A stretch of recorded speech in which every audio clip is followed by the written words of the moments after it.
Capítulo 9. Huellas en el camino. 1.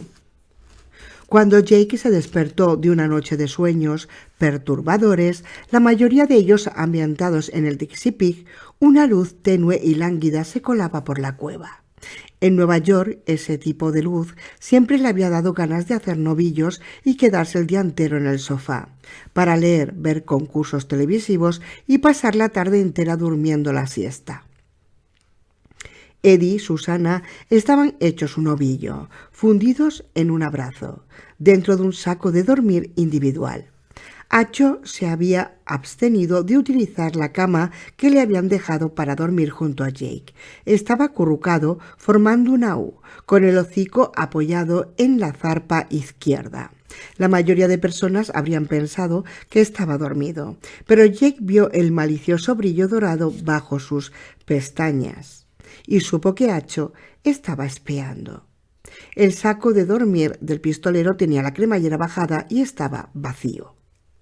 Jake pensó en ello durante unos minutos, luego se levantó y salió al exterior. Acho lo siguió por el camino, con pisadas silenciosas. 2. Roland parecía ojeroso y tenía mala cara, pero estaba en cuclillas y Jake decidió que, si tenía la agilidad suficiente para adoptar esa postura, seguramente estaba bien. Se acuclilló junto al pistolero y dejó las manos colgando entre los muslos. Roland lo miró y no dijo nada. Luego volvió a mirar hacia la prisión que el personal llamaba Al-Ghul Siento y los internos llamaban Debar-Duar. Allá abajo se veía una masa luminosa. El sol eléctrico atómico o como fuera, todavía no brillaba. Acho se dejó caer junto a Jake y lanzó un tímido ladrido. Entonces pareció que volvía a dormirse. Pero a Jake no le engañaba. «Salve y alegres demos la bienvenida al día», dijo Jake cuando el silencio empezó a resultar incómodo. Roland asintió con la cabeza. Alegres lo veamos, alegres nos sintamos.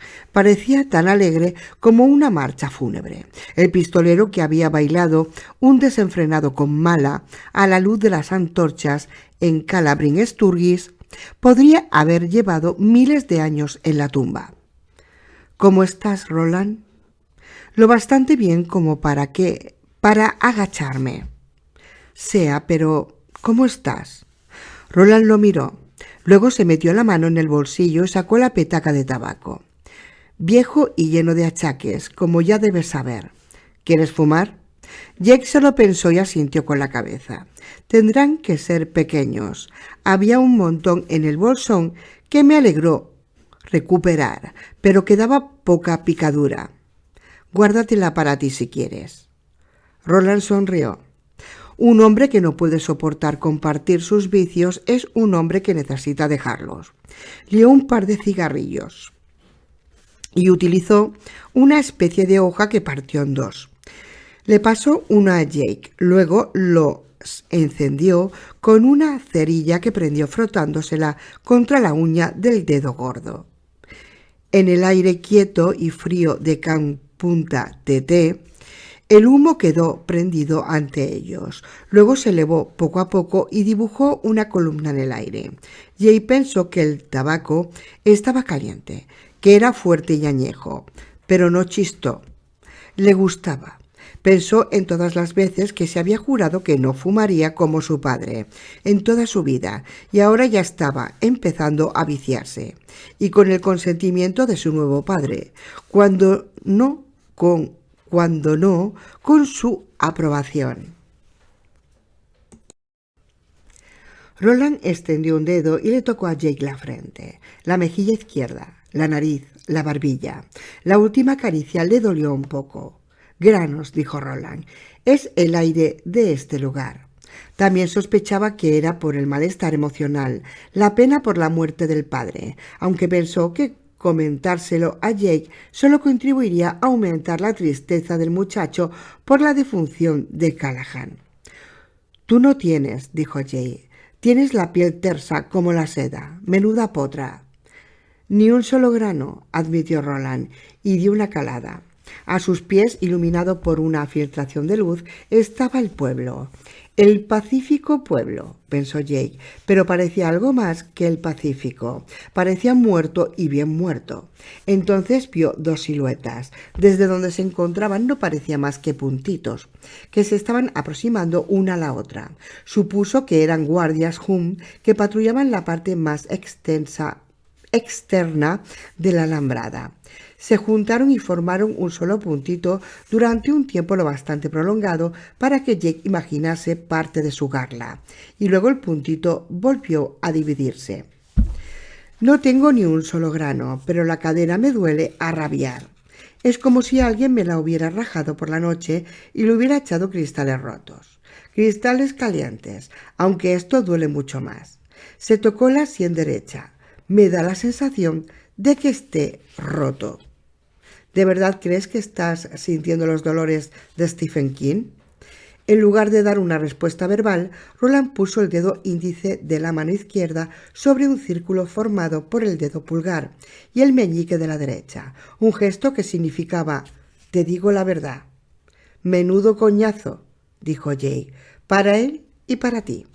«Puede que sí y puede que no, porque piensa, Jake, piensa bien. Solo los seres que viven sienten dolor. Lo que siento sugiere que King no morirá al instante, y eso significa que será más fácil salvarlo». Jake pensó que podría significar únicamente que King iba a quedar tendido justo a la carretera, en una agonía semi-inconsciente, hasta que expirase, pero no lo dijo. Dejó que Roland pensase lo que prefiriese, pero había algo más, algo que preocupaba mucho más a Jake y que lo incomodaba. «Roland, ¿puedo hablar contigo, Dan Dean?» El pistolero asintió en silencio. «Si quieres», hizo una breve pausa. Torció la comisura izquierda de la boca, aunque no para sonreír. «Si queréis». Jake reunió valor. «¿Por qué estás tan disgustado? ¿Qué es lo que te disgusta? ¿O quién?» En ese momento fue él quien hizo una pausa. «¿Soy yo?» Roland enarcó las cejas. Luego soltó una risotada. «No eres tú, Jake. Ni por asomo, ni en 1.000.000 de años». Jake se ruborizó de alegría. «Siempre se me olvida lo intenso que se ha vuelto el toque en ti. Habría sido un disgregador estupendo, sin duda». Eso no era una respuesta, pero Jake no se molestó en decirlo. La idea de ser un disgregador le hizo reprimir un escalofrío. «¿No lo sabes?», preguntó Roland. «Si sabéis que estoy hasta los cojones, como dice Eddie, ¿no sabes por qué?» Podría echar un vistazo, pero no sería de buena educación. Aunque era mucho más que eso, Jake apenas recordaba la historia bíblica de Noé, empinando el codo en el arca mientras esperaba con sus hijos el diluvio. Uno de sus hijos se había encontrado con su viejo, yacía ebrio en su camastro y el chico se había reído de él. Dios lo había maldecido por ello. Hurgar en los pensamientos de Roland no habría sido lo mismo que mirar y reírse mientras estaba borracho, pero habría sido bastante parecido. «Sois un buen muchacho», dijo Roland, «bueno y honrado, sea». Y aunque el pistolero hablaba prácticamente ausente, Jake podría haber muerto feliz en ese momento. Desde algún lugar lejano de allí abajo llegó un sonoro clic. De pronto, el rayo de sol, como de efectos especiales, apuntó al de Bartois. Pasado un minuto, escucharon el sonido apagado de la música, Hey Jude, en versión para melodía de ascensor y supermercado. Allá abajo era hora de levantarse y ponerse en marcha. Otro día de disgregar acababa de empezar, aunque ella supuso que allá abajo el disgregar era un cuento de nunca acabar. «Vamos a jugar a un juego, tú y yo», repuso Roland. «Tú intentas meterte en mi cabeza para averiguar por qué estoy enfadado, y yo intento evitar que entres». Jake cambió ligeramente de postura. A mí no me parece un juego divertido, Roland. Pese a ello, lo jugaré contra ti. Está bien, si quieres. Jake cerró los ojos y evocó una imagen del rostro cansado y con barba de 3 días de Roland. Sus brillantes ojos azules. Levantó una puerta entre esos ojos y ligeramente por encima de ellos. Era una puerta pequeña, con un pomo de latón, e intentó abrirla. Durante un instante el pomo giró, luego se detuvo. Jake ejerció un poco más de presión. El pomo empezó a girar de nuevo, luego volvió a detenerse. Jake abrió los ojos y vio las diminutas perlas de sudor que le habían brotado en la frente a Roland. «Esto es una estupidez. Estoy agravándote la jaqueca», dijo Jake. «Da igual, tú hazlo lo mejor que puedas». «Lo peor que pueda», pensó Jake, aunque si iban a jugar a ese juego, él sacaría información. Volvió a cerrar los ojos y una vez más vio la pequeña puerta entre las enmarañadas cejas de Roland. En esta ocasión aplicó más fuerza y la acumuló con rapidez. Era algo parecido a un pulso. Después de un rato, el pomo giró y la puerta se abrió. Roland gruñó. Luego soltó una risa dolorida. «Ya es suficiente», dijo. «Por todos los dioses que sois fuerte». Jake no prestó atención al comentario. Abrió los ojos. «¿El escritor? King? ¿Por qué estás enfadado con él?» Roland suspiró y tiró la ardiente colilla de su cigarrillo. Y Jake ya había terminado el suyo. «Porque tenemos 2 misiones que realizar cuando solo deberíamos tener una. El que haya que realizar la segunda es culpa de Saikin. Él sabía lo que se suponía que debía hacer, y creo que, en cierta forma, sabía que al hacerlo lo mantendría a salvo. Pero estaba asustado, estaba cansado». A Roland se le dobló el labio superior. «Ahora tiene las castañas en el fuego y quiere que se las saquemos nosotros. Nos va a costar seguramente mucho». «¿Estás enfadado con él porque está asustado?» Pero Jake frunció el ceño. «Pero, ¿por qué no iba a estar asustado? No es más que un escritor, un cuentacuentos, no un pistolero».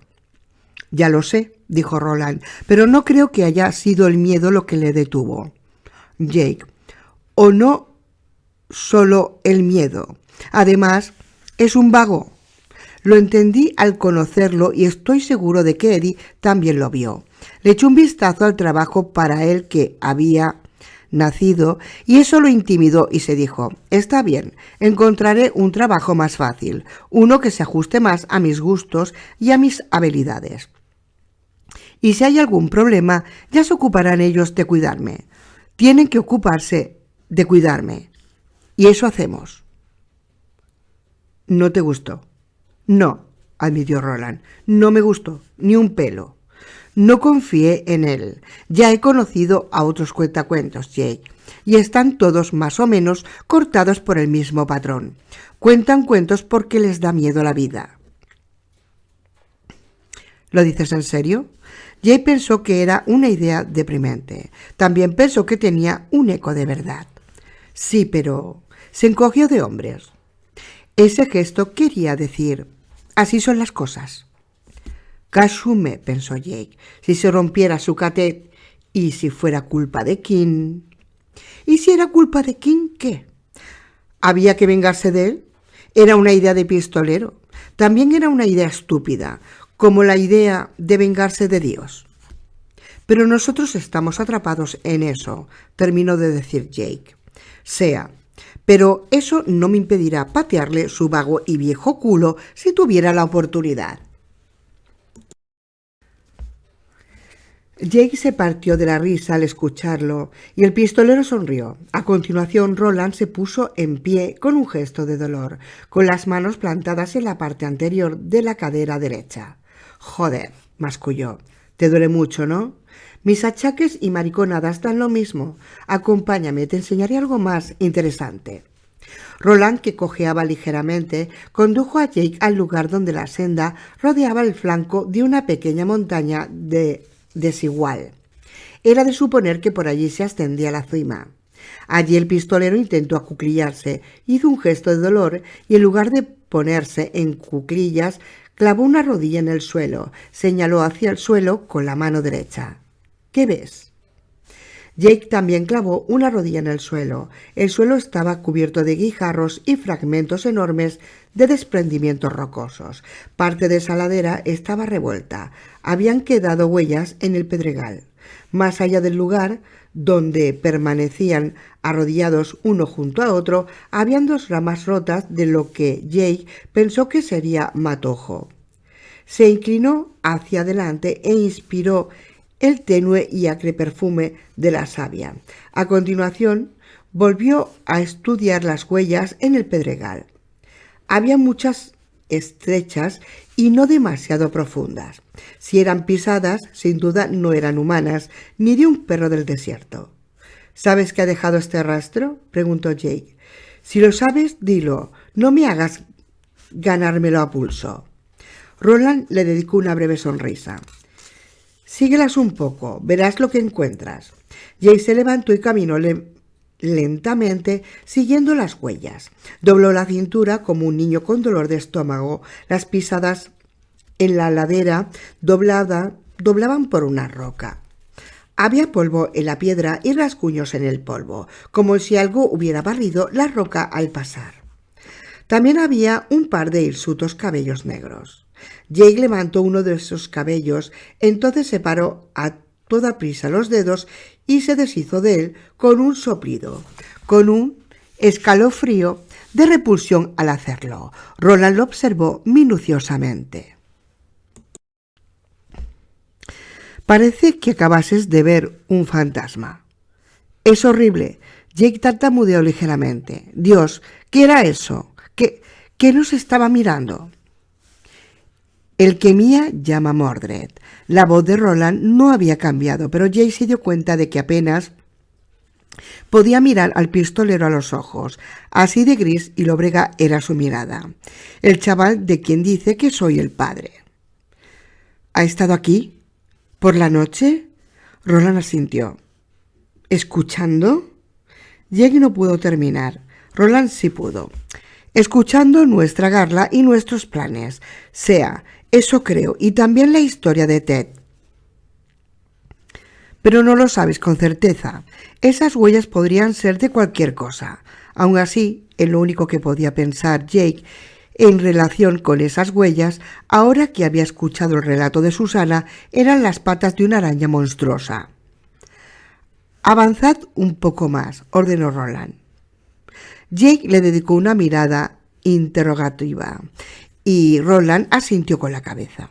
El viento soplaba y les traía la melodía de hilo musical del complejo de prisiones. En ese momento a Jake le pareció Bridge over Troubled Water. Y también les traía el estruendo del trueno, como un montón de huesos que ruedan por el suelo. ¿Qué? Continúa, dijo Roland, haciendo un gesto con la cabeza para señalar el pedregal en la ladera de la senda. Jake avanzó, con el convencimiento de que aquella era otra lección. Con Roland uno siempre estaba aprendiendo. Incluso cuando la muerte te hacía sombra, había lecciones que aprender. En la parte más alejada de la roca, la senda describía una recta de casi 30 metros antes de girar para desaparecer una vez más. En ese tramo de recta las marcas se veían con gran claridad. Estaban agrupadas de 3 en 3 a un lado y en grupos de 4 al otro lado. Susana dijo que le había cortado de un disparo una de las patas, comentó Jake. Así fue.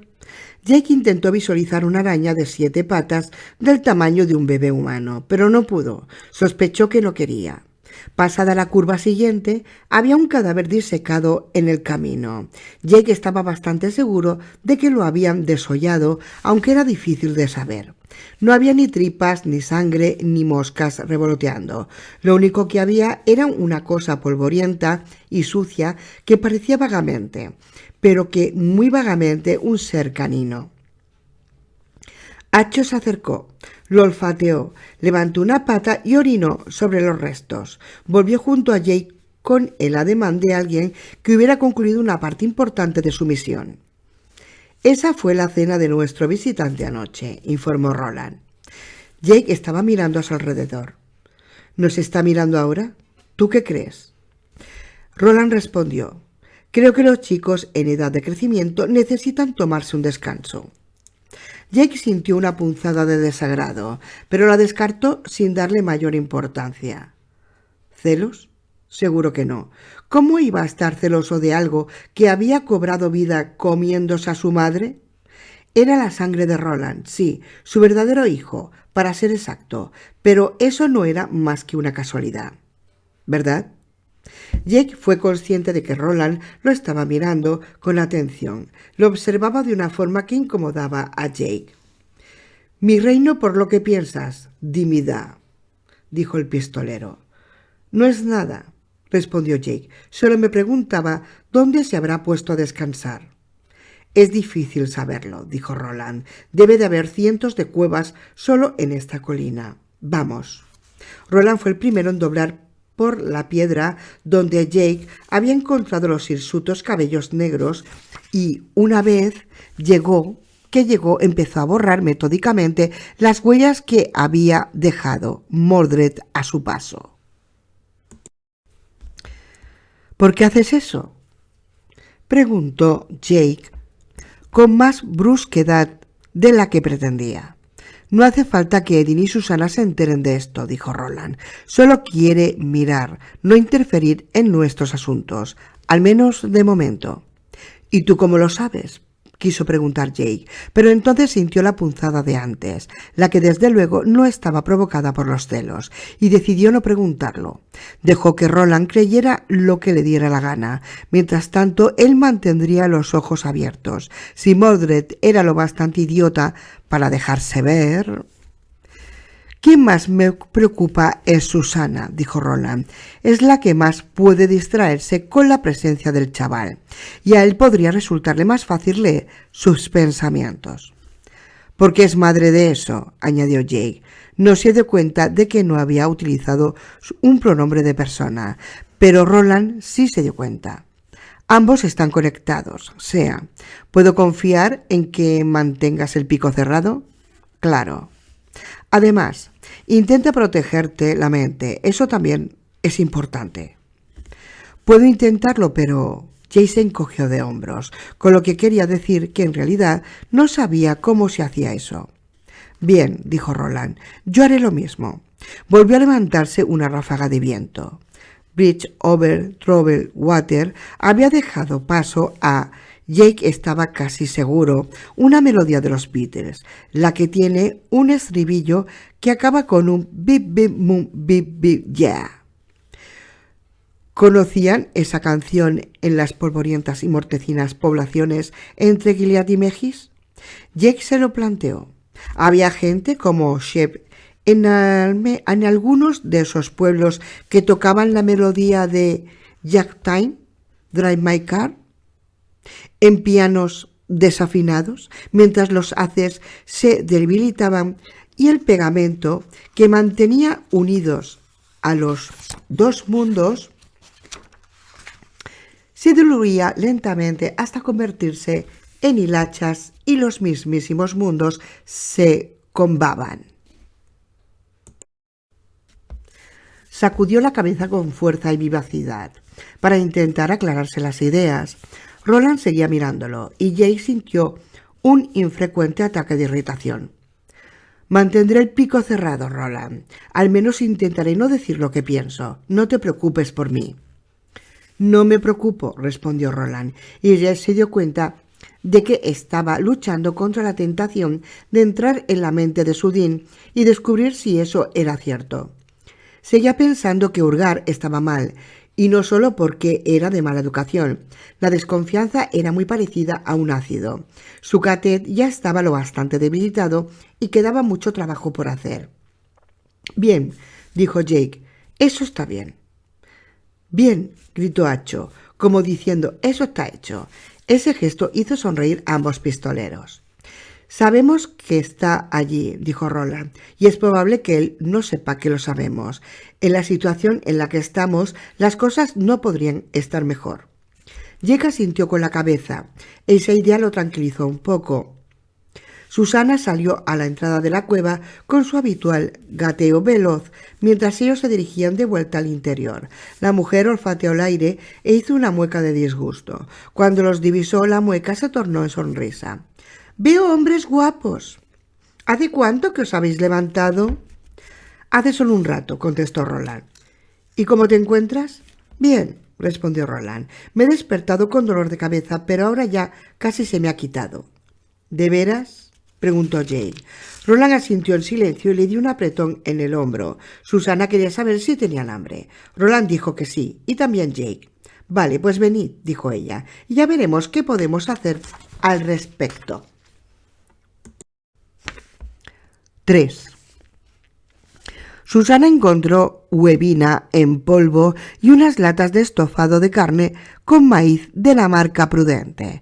Eddie encontró un abrelatas y una pequeña parrilla de gas japonesa. Tras remugar un poco para sí, consiguió ponerla en marcha y solo se sobresaltó un poco cuando la parrilla empezó a hablar.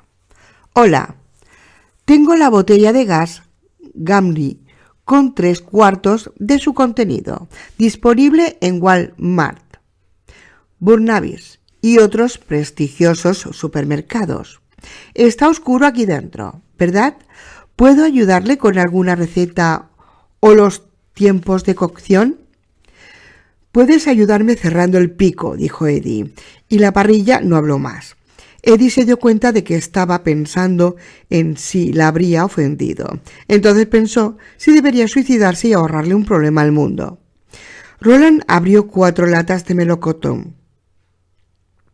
Olió su contenido y asintió. «Están bien, creo, son dulces». Estaban terminando ese ágape cuando el aire de la entrada de la cueva tiriló. Pasado un instante aparecieron Ted Brautigan, Dinky Ershaw y Shemi Ruiz. Con ellos, muertos de vergüenza y muy asustado, vestido con un mono de trabajo y descolorido y ajado, estaba el Rod que Roland les había pedido que trajeran. «Entrad y comed algo», sugirió Roland con amabilidad, como si un cuarteto de teletransportadores aparecidos por sorpresa fuera lo más normal del mundo. «Hay mucha comida.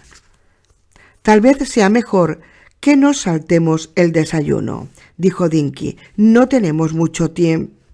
Antes de que pudiera terminar, a Shemi se le doblaron las rodillas y se desplomó en la entrada de la cueva. Se le quedaron los ojos en blanco y le salió un hilillo de baba entre los labios agrietados. Empezó a hablar y a corcovear. Pataleaba de forma descontrolada. Sus mocasines de goma dejaban marcas en el pedregal.